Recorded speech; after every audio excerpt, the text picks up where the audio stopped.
딱 2달 전이었습니다. 전화가 왔어요. 그리고 만남을 가졌는데 그 만남의 이유는 목사님 2달 후면 이 장소에 취임 예배가 있어 5층 사용이 어렵겠습니다 하는 그런 미팅이었습니다. 그리고 주님께 기도했습니다. 주님, 이와 같은 시간이 2달 후면 올 텐데 이 시간을 어떻게 보내면 좋을까요? 어떻게 할까요? 제일 먼저 주신 생각은 교회에 어떤 위기가 왔을 때 또는 개인적으로 어떤 위기가 왔을 때 그것을 어떻게 대처하고 준비할지를 한번 훈련해보는 시간이 되면 좋겠다 하는 마음을 제일 먼저 주셨습니다. 코로나 때 우리가 그런 걸 경험해 봤지만 그보다 더한 위기가 올 수 있다는 것을 우리가 대비하고, 그래서 그런 걸 위기를 대비하는 훈련의 시간이 될 수 있겠다. 이게 첫 번째 저희 생각이었습니다. 그리고는 그 주에 한 주를 지내는데 태풍이 왔어요. 그래서 갑자기 막 쉬었습니다. 그러면서 더더욱 이런 태풍 같은 위기가 왔을 때 우리가 어떻게 위기를 잘 극복할까 그렇게 생각하게 되는 특별한 그런 한 주였습니다. 그리고 2달이 지났어요. 그리고 오늘 이 자리에 온 겁니다.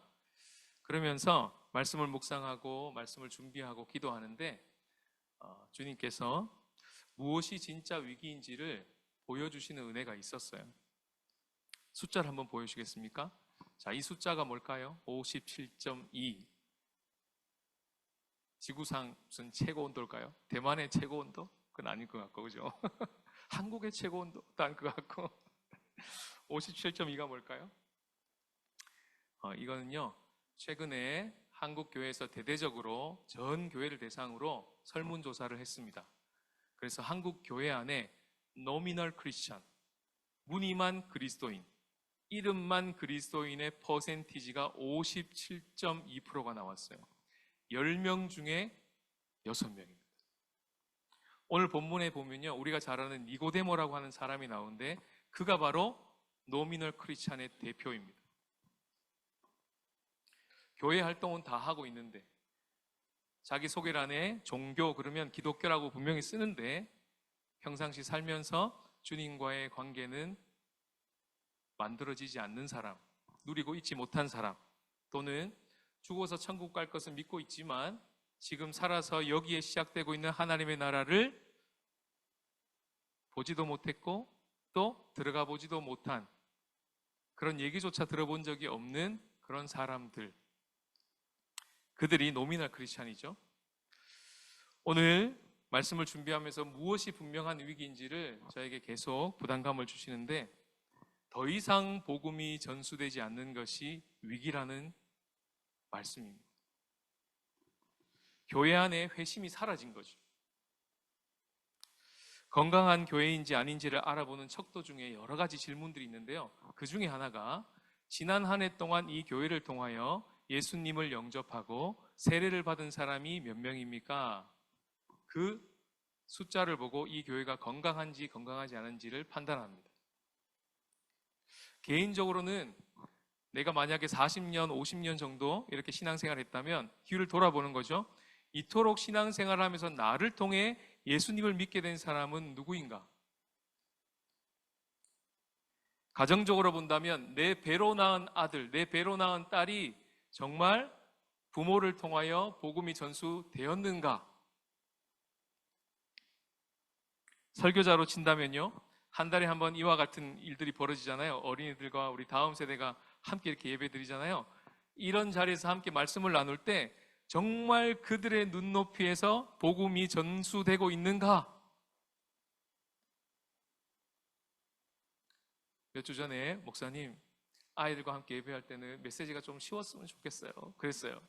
근데 그게 주님의 음성으로 들리는 거예요.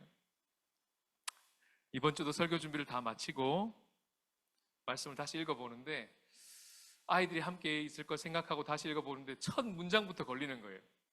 이해를 못하겠다. 명목상의 그리스도인? 그게 뭘까? 애들이 알까? 그래서 제가 노미널 크리스찬이라고 한 거예요, 지금 금방. 거기서부터 걸리는 거예요.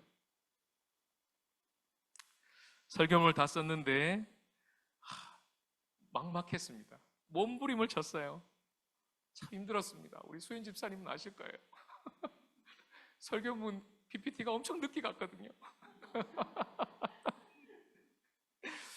기도하는데 주님이 그런 마음 주세요. 쉽게 못하면 짧게라도 해라. 네, 복음이죠. 오늘 설교의 핵심 메시지는요, 상황이 위기였는데 그 위기가 변하여서 상황이 좋게 바뀌었습니다. 이것도 정말 어메이징 그레이스예요. 예배드릴 장소가 없는데 그날 마침 이성구 목사님이 우리 소그룹 테이블에 앉아 있어서 우리 교회로 오세요. 그 한마디에 지금 이렇게 된 거예요. 어메이징 그레이스죠.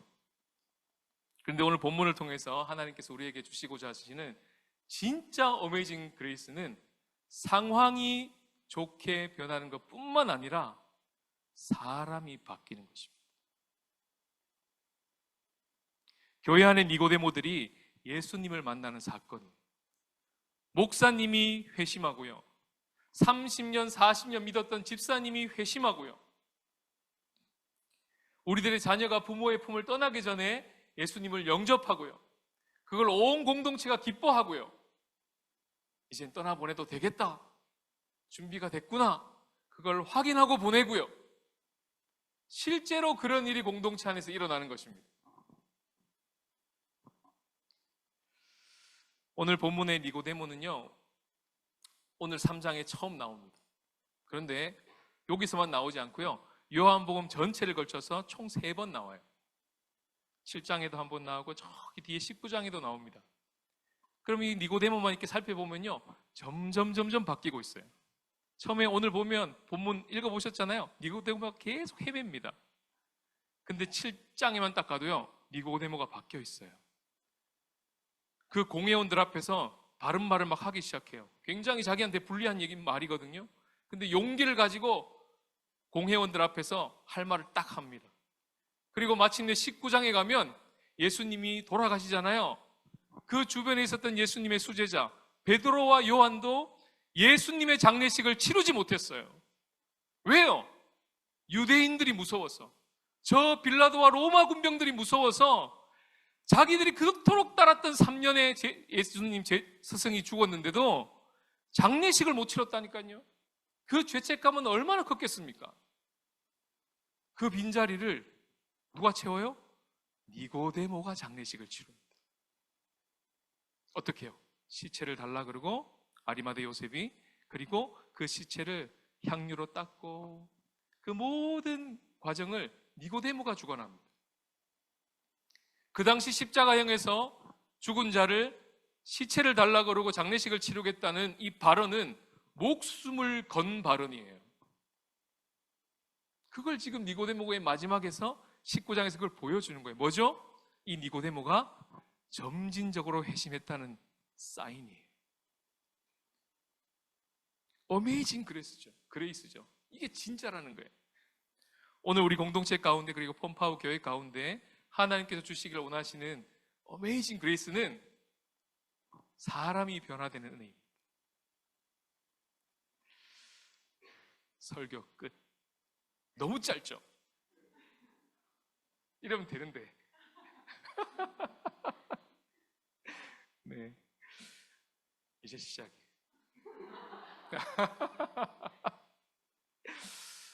얘들아, 괜찮지? 지금까지 괜찮았어? 오케이. 민정아, 괜찮아? 니知道吗?知道. 좋습니다. 자, 이와 같은 현재 스코어예요. 전체 한국교회만 봐도 밀리고 있죠. 6대4, 4대6으로 밀리고 있습니다. 저만 봐도 나를 통해 예수님을 믿은 사람이 누구지? 어떠십니까? 금방 탁탁탁 떠오르십니까? 이와 같은 우리들의 현주소에 대해서 오늘 본문은 뭐라고 얘기를 하고 있는지, 우리 예수님은 우리들에게 뭐라고 말씀하고 계신지를 우리가 들어봐야 되잖아요. 오늘 본문으로 들어가 봅시다. 이것을 위해서, 이 어메이징 그레이스를 주시기 위해서 예수님은 무슨 일을 하고 계실까? 첫 번째는요, 다 같이 한번 읽어봅시다. 시작. 주님은 친히 우리의 속을 꿰뚫어 보고 아십니다. 왜냐 그러면 우리가 그 지점에서 많이 실패하고 있기 때문에 그렇습니다. 니고데모라고 하는 이름을 누가 지었을까요? 당연히 부모가 지었겠죠. 이름의 뜻은 뭘까요? 승리의 백성이란 뜻입니다. 헬라식 이름인 것을 보면 그는 히브리파 유대인이 아니고 헬라파 유대인이에요. 오늘날로 치면 해외 거주를 오래 했던 유대인, 우리같이, 그죠? 또는 해외 유학파일 가능성이 높아요.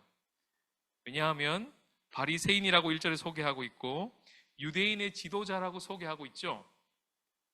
그리고 각주 2라고 성경에 친절하게 써서 밑으로 가보면 사내들인 공회원이라고 되어 있습니다.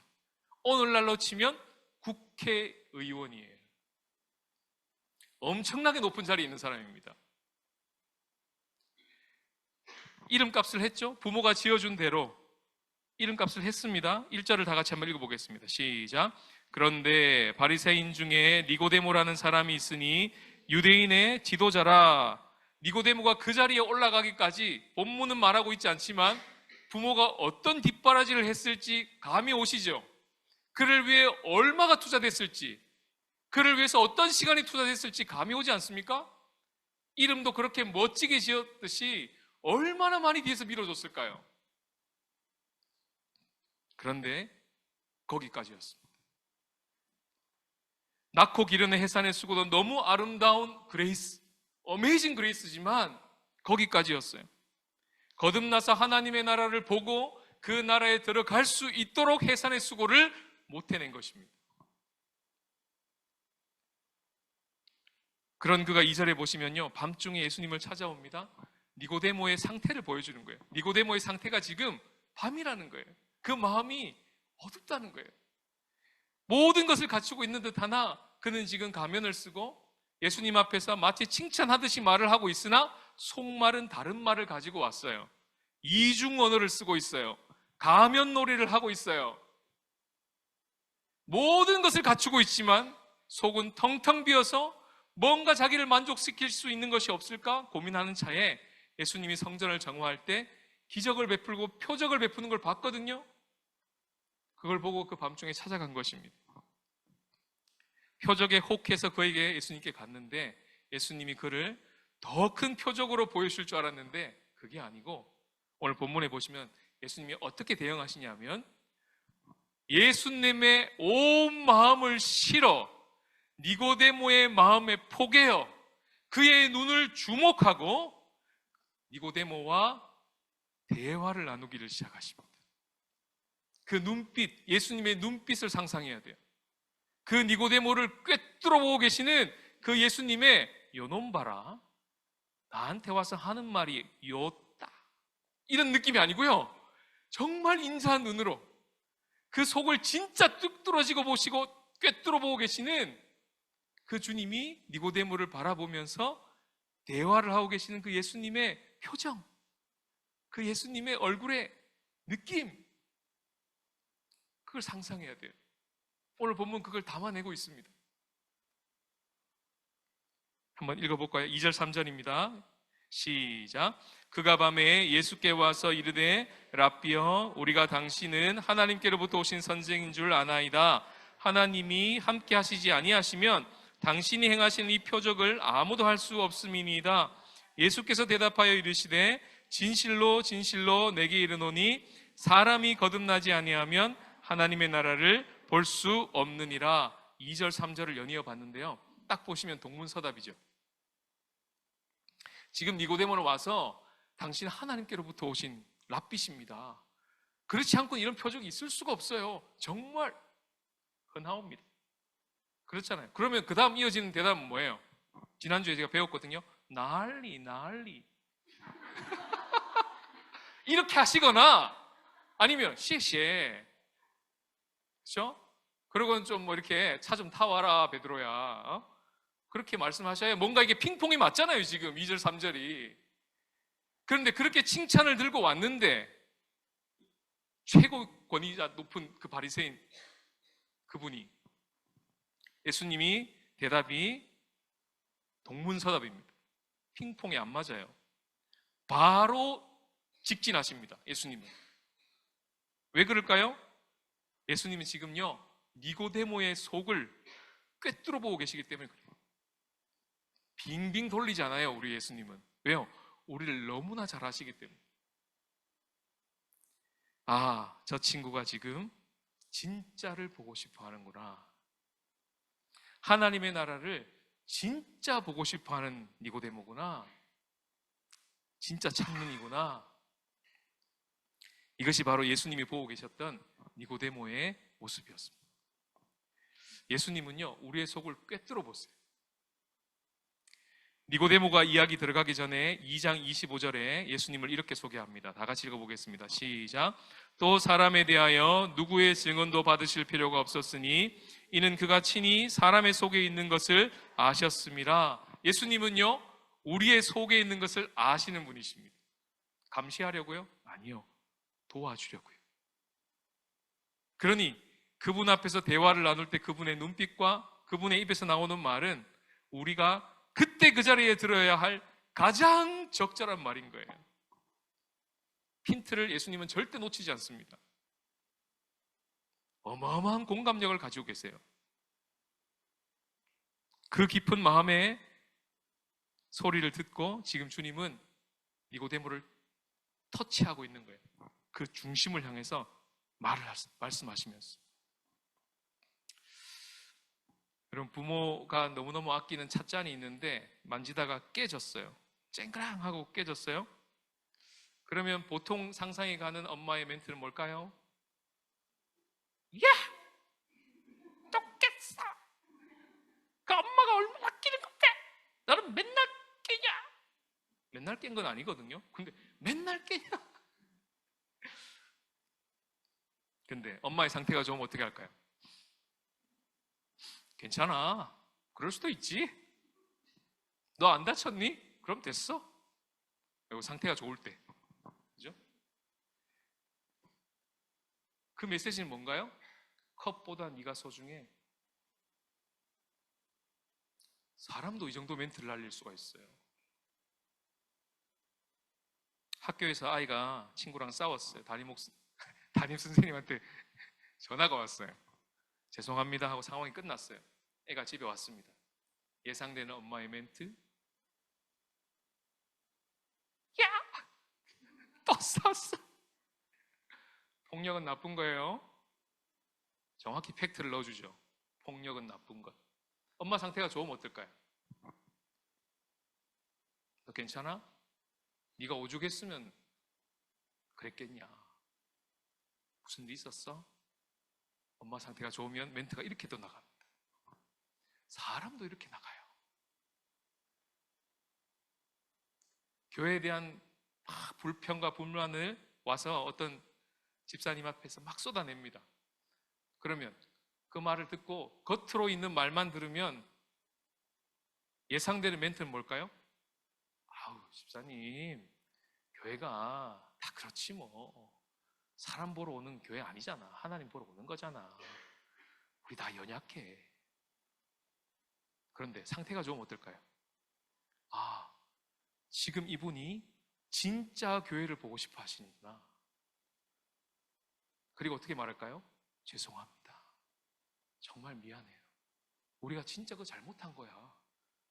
내가 생각해도 그건 잘못한 것 같아. 우리 문제인 것 같아. 사과할 겁니다.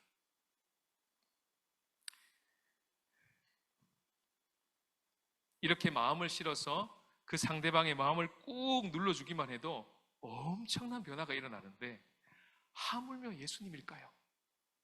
예수님이 우리의 눈을 바라보시면서 말씀을 하실 때 겉만 쑥 헐고 가실까요? 흩고 가실까요? 아니요. 지금 니고데모를 대하고 계시는 그 예수님은요, 그 니고데모의 진짜 니즈를 보고 있는 거예요. 주님, 진짜를 보고 싶어요. 그러고 밤이라도 쫓아온 거예요. 계속해서 예수님의 대화는 이렇게 이어집니다. 두 번째 메시지요. 시작. 주님은 진실로 진실로 대화하면서 우리를 하나님 나라로 초대하고 계십니다. 3절과 5절에 나오는데요. 11절에도 나오죠. 3번 나옵니다. 진실로 진실로. 예수님 멘트 하실 때 진실로 진실로. 이걸 원어로 보면요, 아멘 아멘이에요. 많이 들어보셨죠? 그죠? 그것이 이루어지기를 원합니다. 예수님의 이름으로 기도합니다. 아멘. 무슨 뜻일까요? 정말 그렇게 되길 원합니다. 이런 뜻이에요. 그러면요, 지금 이 3절에 진실로 진실로를 어떻게 해석해야 될까요? 네가 진짜, 니고데모 너가 진짜 하나님의 나라를 봤으면 좋겠어. 이런 말이에요. 네가 진짜 물과 성령으로 거듭나서 하나님의 나라에 들어갔으면 좋겠어. 지금 예수님이 그렇게 화법을 구사하고 계신 것입니다. 이 예수님의 화법은, 말하는 법은 요한복음에만 나와요. 아주 독특한 화법입니다. 예수님은요, 눈빛만, 마음만이 아니라 말씀을 하실 때도 온 마음을 실어서 우리와 함께 공감하시며 대화하시는 분이세요. 예수님은 가면을 쓰지 않으십니다. 보통 누가 툭 말할 때 이중언어를 쓰면, 저 사람이 왜 저 말을 했지? 나한테 와서 왜 저 말을 할까? 무슨 꿍꿍이로 저런 얘기를 하지? 자꾸 이중언어를 많이 쓰는 분들은 이야기를 딱 들을 때 그거를 액면 그대로 못 받습니다. 저렇게 말하는 데는 분명히 다른 이유가 있을 거야. 상상을 하고 또 추측을 해야 돼요. 그러면 대화가 잘 이루어지지 않습니다. 계속 오해를 낳고 또 오해를 낳죠. 그러나 예수님은 그런 식으로 대화하시는 분이 아닙니다. 내가 진짜 너에게 말하는데 너 하나님 나라 진짜 봤으면 좋겠어. 거듭나야 볼 수 있거든. 물과 성령으로 거듭나야 하나님 나라에 들어갈 수 있거든. 나 그거 진짜 원해. 눈에 막 이글거리는 게 느껴지십니까? 그 진짜라고 하는 말씀의 사운드가 들리십니까? 진짜 원해. 예수님의 그 떨림이 느껴지세요?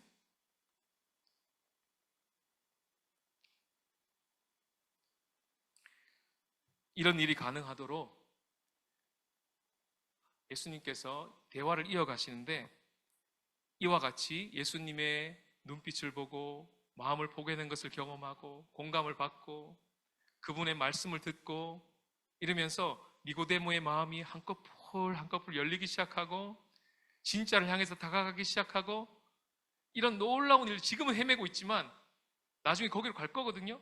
그와 같은 일들이 일어날 수 있는 이 모든 일들이 바로 오늘 본문에서는 땅의 일이라고 소개합니다. 땅의 일. 그 땅의 일이 가능하도록 예수님이 내가 하늘의 일을 이루었어, 이렇게 소개해요. 좀 어렵죠? 그게 무슨 말이에요? 일단 말씀을 보겠습니다. 입양 절차를 다 마련하셨다는 건데 12절부터 15절까지를 제가 빠르게 읽겠습니다. 내가 땅의 일을 말하여도 너희가 믿지 아니하거든 하물며 하늘의 일을 말하면 어떻게 믿겠니? 하늘에서 내려온 자 곧 인자 외에는 하늘에 올라간 자가 없느니라. 모세가 광야에서 뱀을 든 것 같이 인자도 들려야 하리니 이는 그를 믿는 자마다 영생을 얻게 하려 하심이니라. 구약에 보시면 이스라엘 백성이 불평해서 불뱀에 물려서 죽게 되는 상황이 있었습니다. 그때 모세가 놋뱀 형상을 만들어서 장대비로 높이 들고 이걸 바라보는 사람은 삽니다 그랬어요. 그리고 그걸 진짜 바라보는 자가 살았습니다. 그 이야기를 지금 예수님이 들고 와서 말씀하시기를 내가 바로 그 놋뱀이야. 내가 그 장대비에 높이 들려서 올라가게 될 바로 그 놋뱀이 나야. 살리는 놋뱀. 그 나를 바라보는 자는, 믿는 자는 영생을 얻게 되고 하나님 나라를 보게 되고 들어오게 될 거야. 그와 같은 일들을 내가 지금 하늘의 일을 지금 이루러 왔어. 그리고 이루었어. 하늘의 일을 그렇게 설명하시는 것입니다. 요한복음에서는 십자가를요, 우리를 위해 단지 죽은 십자가로 묘사하지 않고 요한복음에서의 십자가는 뭐냐면 인자 대신 그 예수 그리스도가 땅에서 하늘로 들리는 사건으로 소개합니다. 그럼 뭐죠? 부활과 승천이 거기 의미에 다 들어와 있는 거예요. 십자가 안에. 십자가에 땅에 이렇게 딱 붙어 있잖아요. 그리고는 줄을 당겨서 쫙 올라가잖아요. 이게 뭐라고요? 예수님이 들리는 사건이라고요. 승천하신 사건처럼 묘사한다니까요. 그럼 이게 뭘까요? 이게 바로 우리가 하나님께 받아들여지는 입양 절차를 만들었다는 거예요. 여러분, 와이파이가 없는데 인터넷 됩니까? 이게 아무리 비싼 소지를 가지고, 아무리 비싼 핸드폰을 가지고 있어도 대만화되고 있습니다. 핸드폰을 들고 있어도 와이파이가 준비되어 있지 않으면 접속 불가능이잖아요. 누군가가 그걸 설치해 놔야 되잖아요. 입양 절차 없이 땅의 일을 아무리 수고하고 아무리 만져도 연결이 됩니까? 예수님이 하늘의 일을 완성하신 거예요. 십자가에서 땅에서 이렇게 들리실 때 우리가 주님을 하나님께 입양되는 그런 놀라운 길이 열리는 거예요. 성령이 우리 가운데 수여되는 길이 열린 거예요. 물과 성령으로 거듭나지 아니하면 그 일이 예수님을 통해서 이루어졌다는 거예요. 와이파이 터진다 이 말이에요. 글로 들어와라. 나랑 접속할 수 있어. 내가 다 준비해놨거든. 땅의 일이 가능하도록. 내가 이렇게 설명해도 너 알아듣겠니, 니고데모? 지금 그 이야기 하고 있는 거예요. 나중에 다 알아들을 거예요.